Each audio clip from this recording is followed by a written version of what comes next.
Good morning, NCWQ here, and I'm going to do a real quick update on volcanoes for today. We're going to start with St. Vincent and the Grenadines volcano. They had some monitoring equipment that was vandalized, and it says the National Emergency Management Organization (NEMO) of St. Vincent and Grenadines reported last week that the La Soufriere volcano monitoring equipment at Griggs, the location of a seismic monitoring station, was the target of vandalism. On its official Facebook page, NEMO said that the wires to the seismic station were cut and a solar panel removed. According to the organization, it meant that data from the site established in June 2021, after the explosive eruption of the volcano, was unavailable. Seismic Research Center Director Dr. Arusilla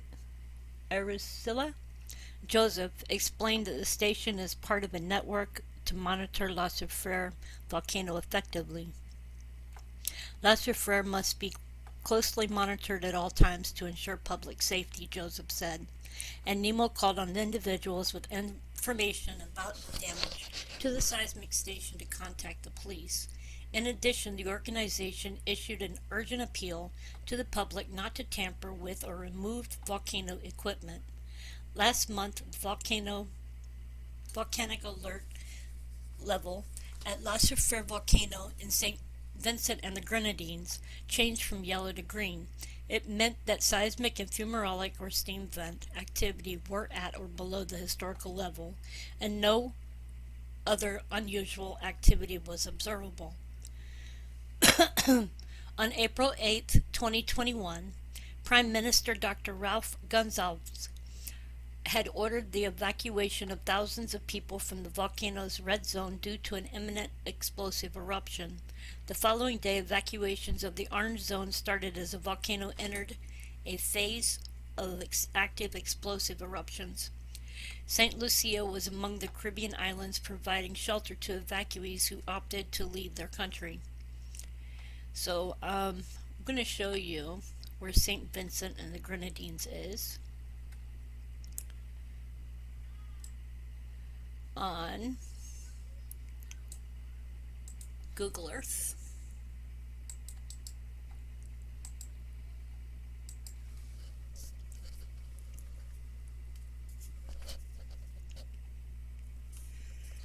And this is La Soufriere is over here. So this is La Soufriere volcano. So we can tilt this just a little bit.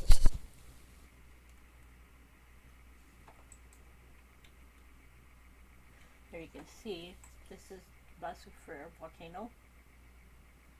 Not the best view, but that's the volcano there. This is La Soufriere volcano. Don't know if there's any views down in here at all. Look, I don't see any. Sometimes we get some.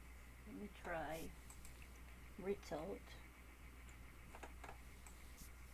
And we can try it this way. There's one right in the middle, so we'll see if this will work.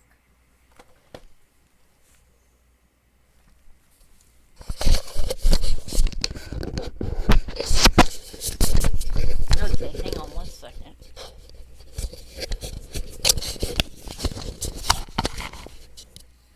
Okay, so this is the volcano here.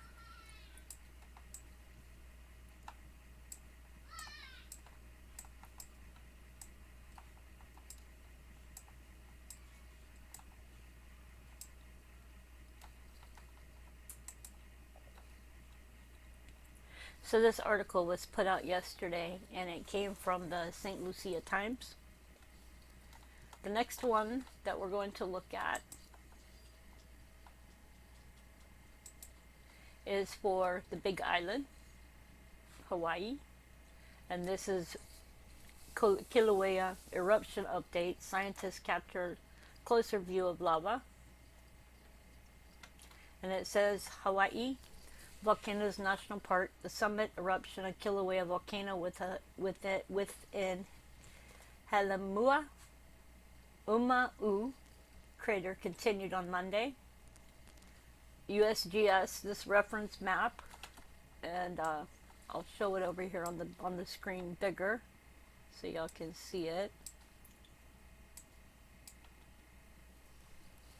This reference map depicts the ongoing Kilauea summit eruption on March 31st, 2022. The eruptive event, orange, is active within Halima Uma'u on the western side of the crater floor.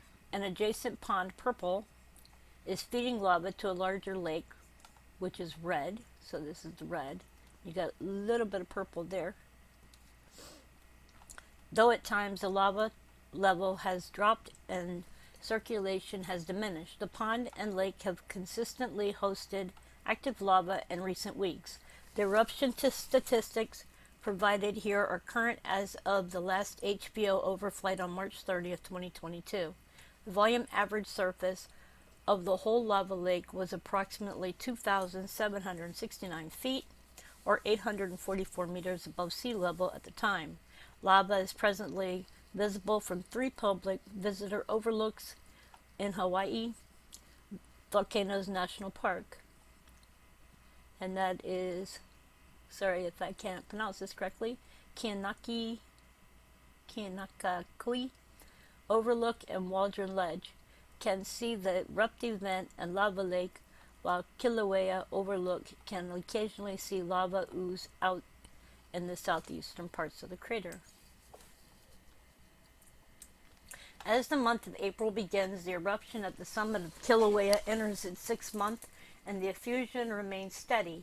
Active lava now persists at the summit, even during deflationary trends and tilt, whereas before it would disappear from view. All recent activity has been confined to the crater within Hawaii's Volcanoes National Park, and there are no indication of activity migrating elsewhere on Kilauea.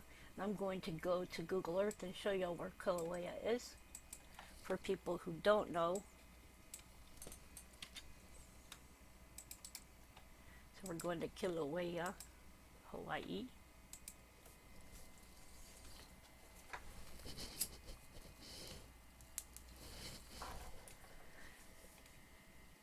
And this is Kilauea over here.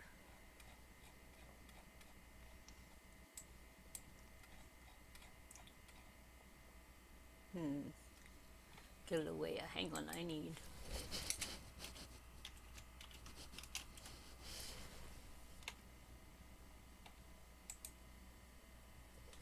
Have to go to the right one. Sorry, I knew I was going to the wrong one. There we go. I was like, wait a minute, that doesn't look right. Okay, this is Kilauea here. There's a lava flow of 1921 is down here. Okay. Alright. And a recent overflight by Tropical Visions video provided an overview of the evolving eruption at the summit. Lava was erupting from a vent into an active lava lake and onto the crater floor. More recently, scientists with the USGS Hawaiian Volcano Observatory captured a closer view of the same activity. Video recorded on March 24th showed lava from the main lake pouring down into a smaller lake in the western portion of the crater. On March 29th, scientists captured more views of the lava lake, which occupies a little over 2% of the surface of the crater floor. Spattering was present along the margin. Lava could also be seen pouring from the small cone in the northeast portion of the crater floor. HBO also documented crustal foundering in an area of ponded lava in the central portion of the crater floor, segmented by segment. Cool lava crust on the surface of the lake is overridden by less dense liquid from below, causing the crust to sink into overlying lava. Scientists say the density-driven crustal foundering leads to surface renewal and occurs repeatedly throughout the life of the lava lake. On the same day, a webcam recorded spattering from a cone that developed on the surface of the eastern part of the crater. HBO says the presence of these features demonstrates that the molten material is present beneath the solidified surface of the crater floor. Volcanic tremor remains above background levels, and the sulfur dioxide emission rate has been measured at approximately 3,100 tons per day. For now, the USGS volcano alert level remains at watch, and the aviation color remains at orange. Okay, so that was about Kilauea, and I found that to be interesting. And here is another picture so that y'all can see the, oop, can't open it that way. Anyway, oh, there we go. There's a bigger picture. So you can see this is the eruptive vent, which is in orange, so that's over here. The lava pond is right here. You can see where the little X is. The lava lake is the red. The full extent of the lava flows is in the pink, and the islands are yellow. Anyways, thought I would share that with you guys.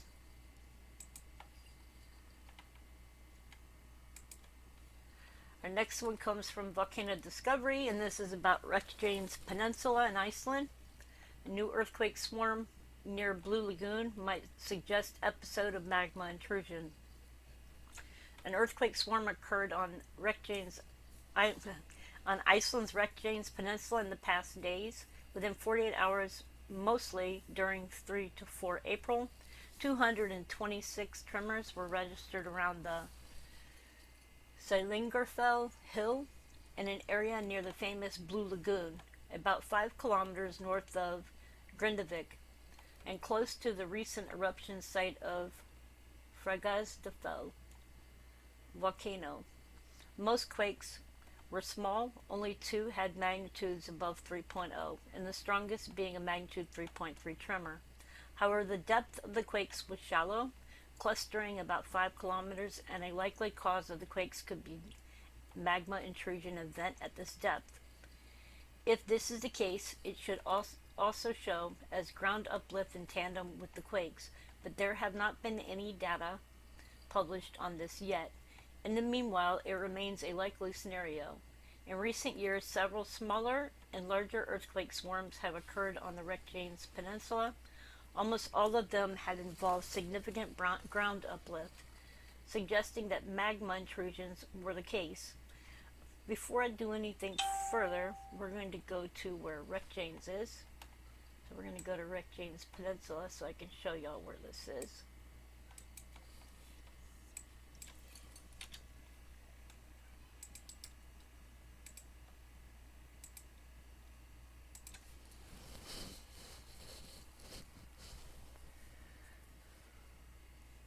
So this is Reykjanes Peninsula over here. It says Reykjanes, you can see it here.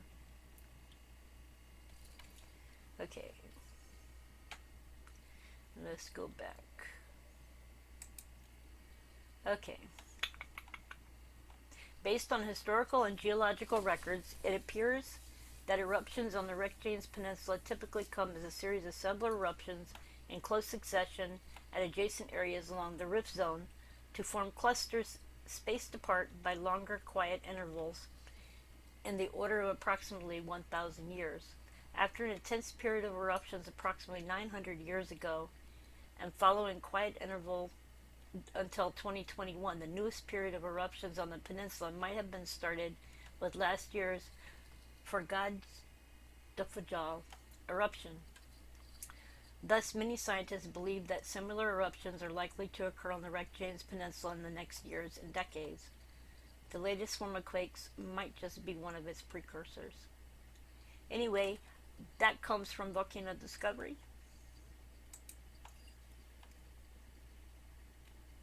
And our last one, which I found really interesting, and this is coming from thissongissick.com.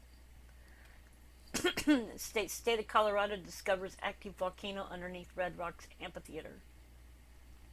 A troubling discovery was made Friday morning in Morrison, Colorado. The state has announced that after diligent tectonic tests, there is an active volcano that is emerging directly underneath Red Rocks amphitheater. In light of this discovery, Red Rocks has canceled all remaining shows regretfully. The lead volcano expert in Colorado, Blaine Cinnabar, says that the composite volcano that is underneath the beloved concert venue could blow at any moment. As a big Fish fan, I was really hoping to postpone this announcement until after Trey plays on May 22nd, Cinnabar said. But as always, safety comes first. Those who want refunds for the show can begin the process at this link here. And by the way, this was an April Fool's joke. Hope you guys are doing well. This comes from a song site, and I got a little bit of amusement out of it. Anyways, you guys, I hope y'all are doing well. That was my update for Volcanoes today, and please take good care of yourselves and each other. Much love.